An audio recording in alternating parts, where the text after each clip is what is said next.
Alright, this video is about lab safety and materials usage. First of all, we must behave safely. Being safe is the most important thing we will do all year in science class. Second, science classrooms contain materials that could be dangerous that other classrooms don't have. English, world history, math, things like that. So we have special rules for our classroom that other teachers may not have. Next, we are responsible for everyone's safety. We are all responsible for ourselves, the classmates, the teacher, any classroom visitors that may come in, including principals, fellow teachers, things like that, the custodian, and anyone else who may ever have access to this room. We all deserve to be safe.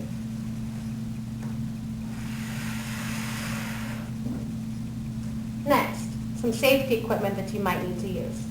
Aprons. I got this one on right now. It protects your clothes and it makes sure that no chemicals get through your clothes onto your skin. Goggles. If we do any lab where there's a chance that you might splash or get something in your eyes, we have to wear goggles. It's not just liquids, but also things that could get in your eye and scratch it or hurt you. Fire extinguishers. Puts out fires. Ours is stored in a cabinet on the wall in our room. An eye wash.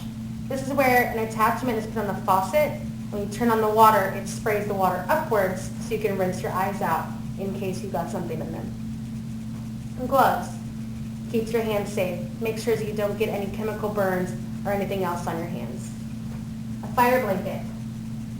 You wrap this around a person when they catch on fire, and it puts it out so they can stay safe. A chemical shower. It looks pretty similar to a regular shower, except it's in our classroom, and it rinses off any chemicals that they might have gotten on your skin so you don't get any chemical burns. These three that are underlined in purple, we do not have in our classroom, but they are in Ms. Sikora's room, which is right next door on the other side of the supply room.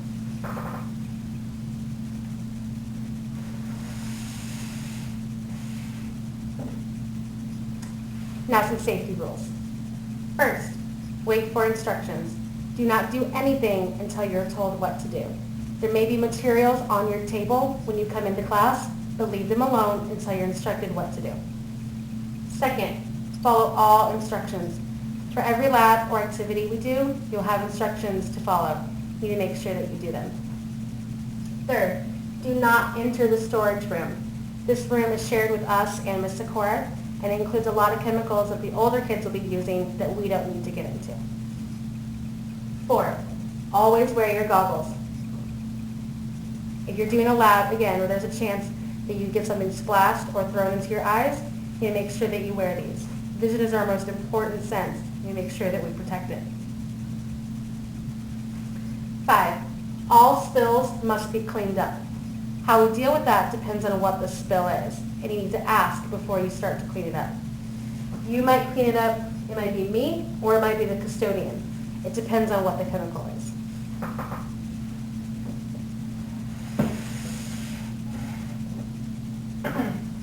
More safety rules.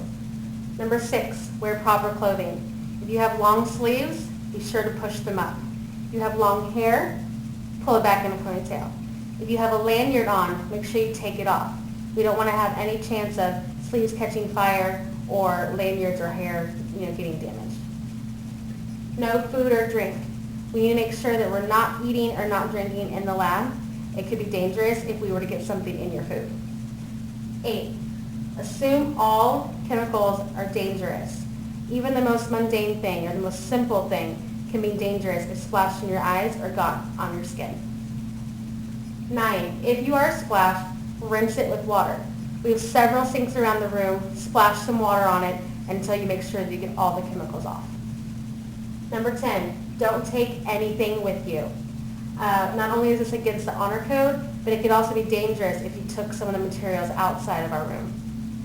Number 11, no horseplay. We make sure that when we're doing the lab, we're focused and working properly. If we're playing around, we could knock something over or get hurt.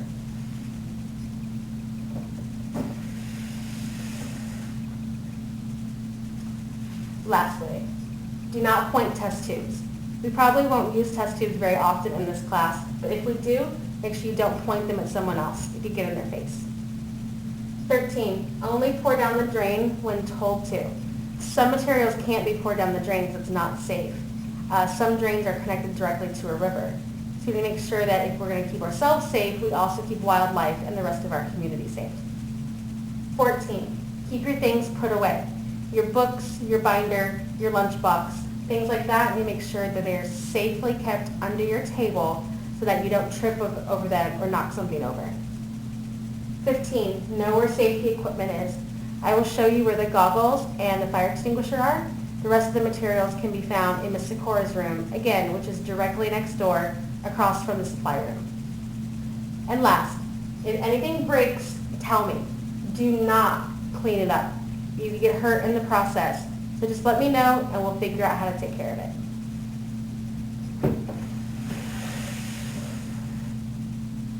Last, what do we do with all the materials left over after a lab? Well, there are 4 options. First, we can reuse materials.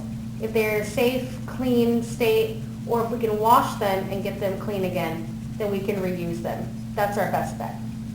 Recycle. These materials cannot be reused because they may be fully used up, but we can recycle them to make other products. This includes plastics, paper, glass, steel, etc. Compost. This is for living things, so plants, food, eggshells, things like that, leaves. You put them into a big pile, stir it up, it bakes in the sun, and it turns into fertilizer, which you can put onto your gardens. And lastly, dispose, which means to throw away. This is our last resort. If we can do one of these other 3, we would prefer to. If we throw things away, it goes into the landfill, and it stays there, which can be bad for the environment.